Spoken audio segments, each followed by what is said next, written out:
gave, the full recap as what you all heard today, as what I heard yesterday, and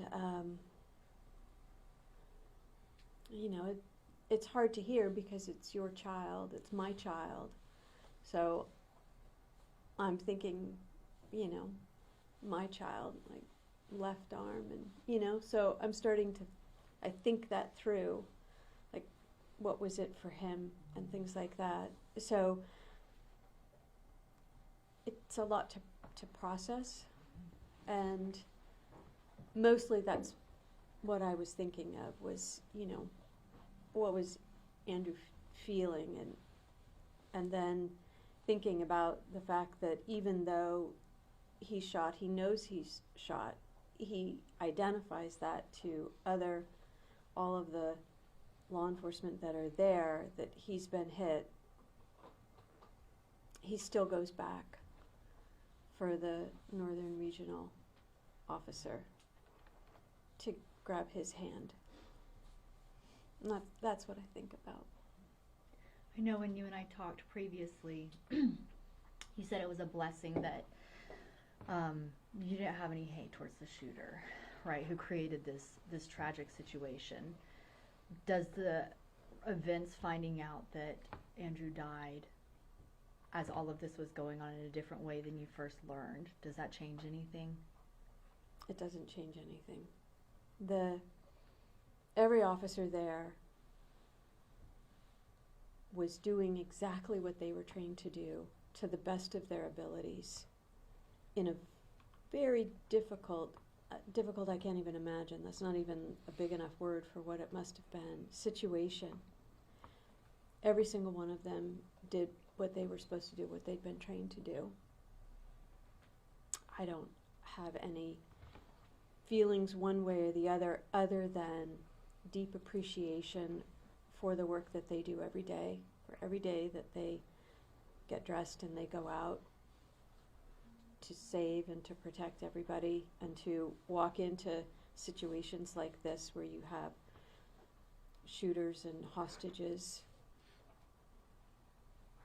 I feel that the Lord has protected me because justice was served in this life on the individual who's caused all of this, because he's the person who came in with evil intentions, and justice was served there. I don't have to go through court hearings. I don't have to go through anything else, and I'm grateful for that there's no extension of this situation into something else.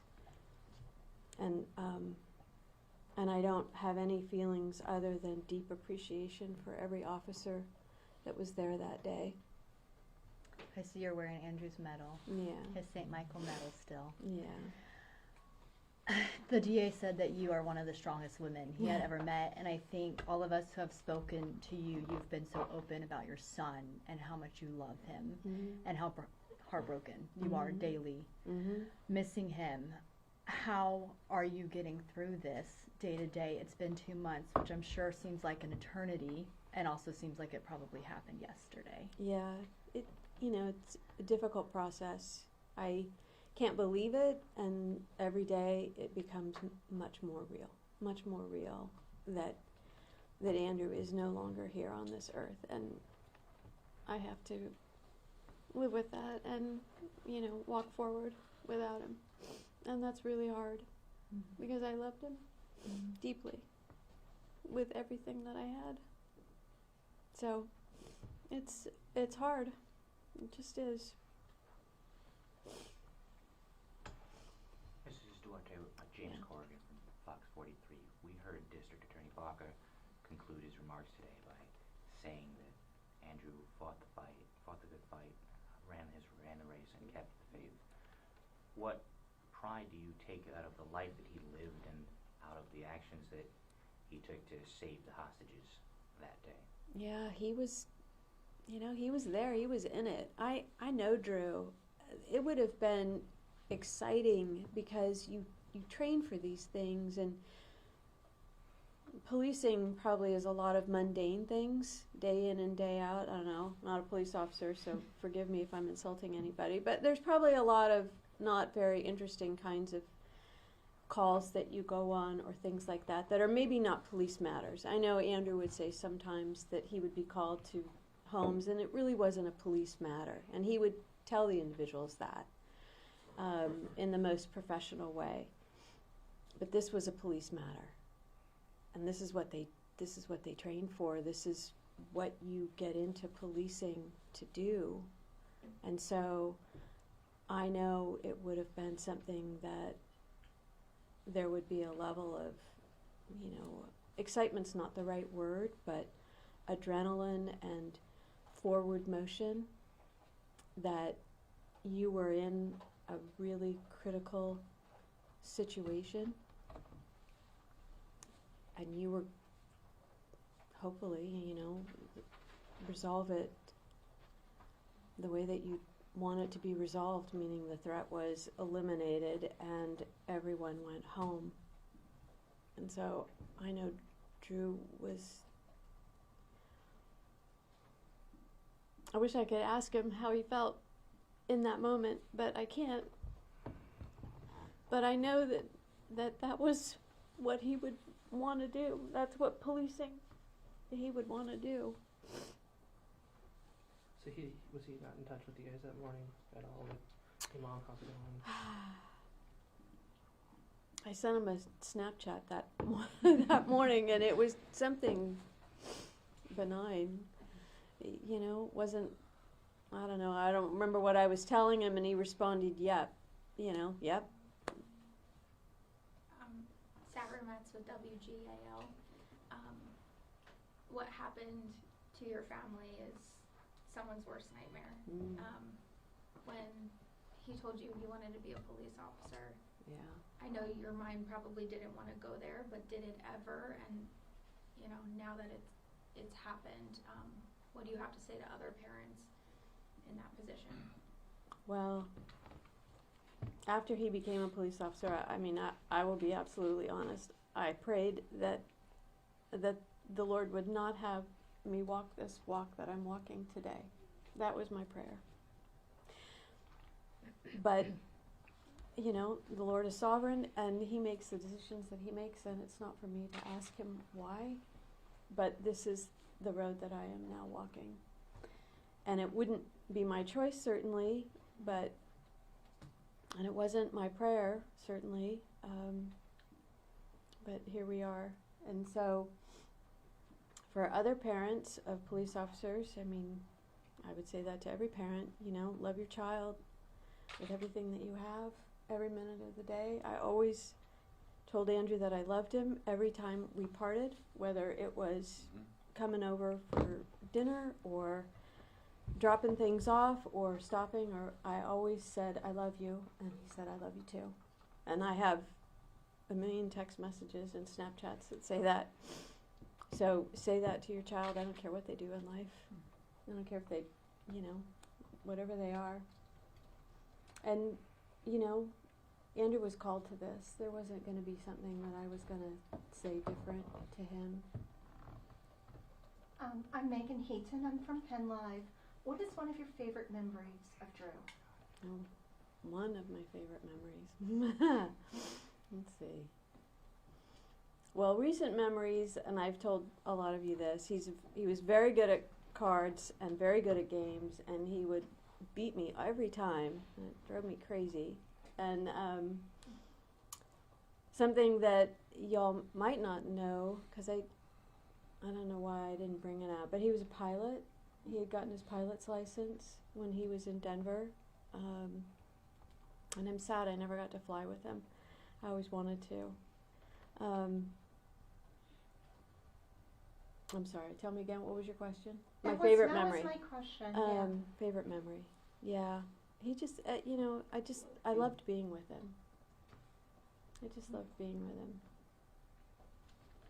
Yeah. Every minute of every day.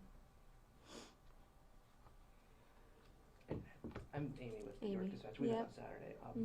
This is kind of a tough question, but based on some of the statements here today and from what D.A. Barker was saying, is your family considering any kind of lawsuit or litigation, any kind of liability No. for the outside? Mm-mm. And Seth Kaplan from ABC 27, and also related, we heard D.A. Barker talked about how, in retrospect, we know the actor's gun was inoperable toward the end there. Of course, nobody could know that for sure at the time. Yeah. Yeah, so we had to ask those questions, and so from your perspective, any sense of, we hear how appreciative you are, any sense of, oh man, there might have been something that somebody could have reasonably known and done differently? You know, it's not like the movies where people are counting the rounds and going, oh, okay, there's so many. These are healthcare workers in a traumatic event. How many people know how many rounds are in a magazine? Anybody? Well, police officers, but this is not normal information that people are aware of. But movies make it seem like you could count and go, oh, okay, he's out of ammunition. But who's thinking, right, and magazines are different sizes, so who's thinking these kinds of things? Nobody is. You know, they're worried for their lives, understandably so. I can't even imagine You said the that trauma. Sorry. No. I was just thinking. You said that he was so safe. He always wore his protective vest, and he Yeah. was wearing it that day. Yeah. So I think one of the shocking things is that it sounds like when he was shot, it just went right through the part that almost didn't protect him. Because of the angle. Okay.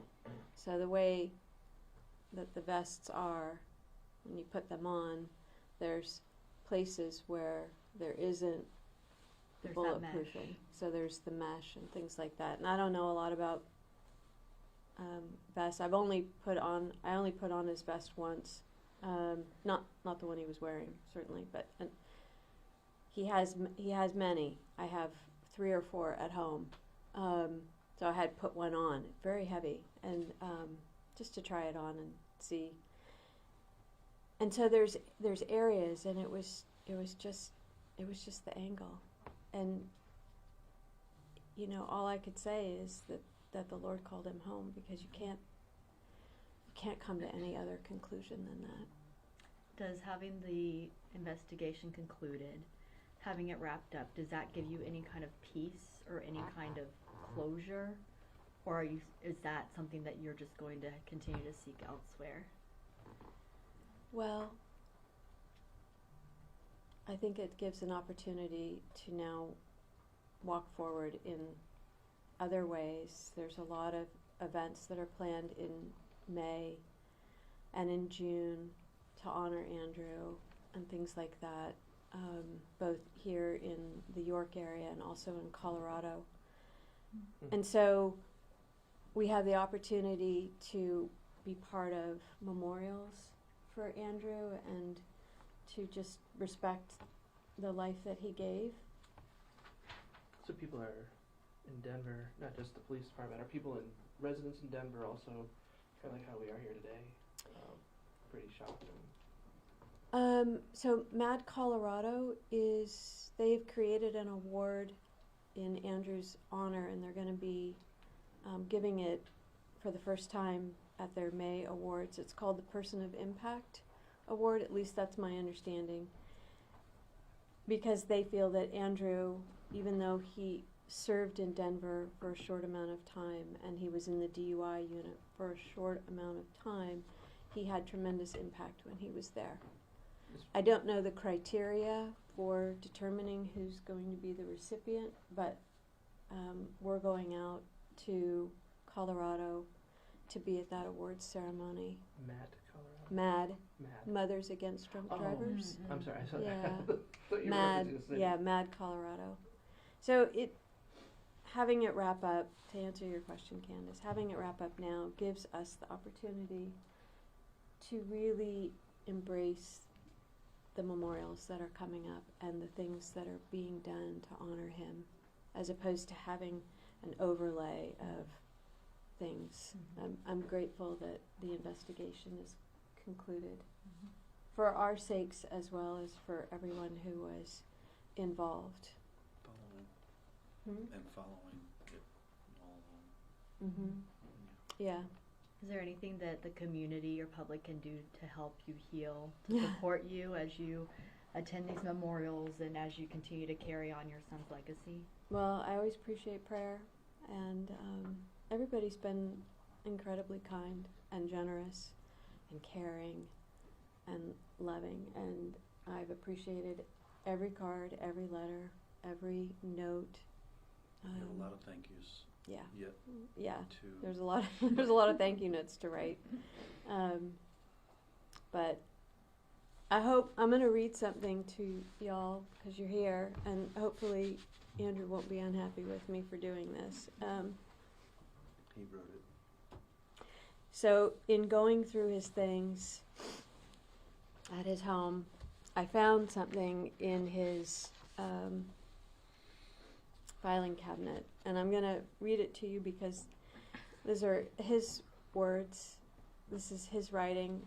This is who he saw himself as a police officer, and hopefully it'll help. So he says, I am a warrior. I am part of a team.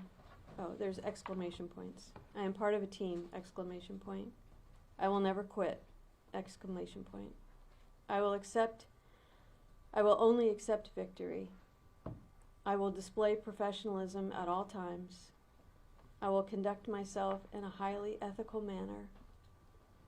I am committed to excellence. I always seek to improve myself. So that's who he was. That's who he saw himself to be. What kind of card is that? It's the back of his notebook. So, It's like an affirmation. yeah. When I don't know when he wrote it. He didn't date it. Darn.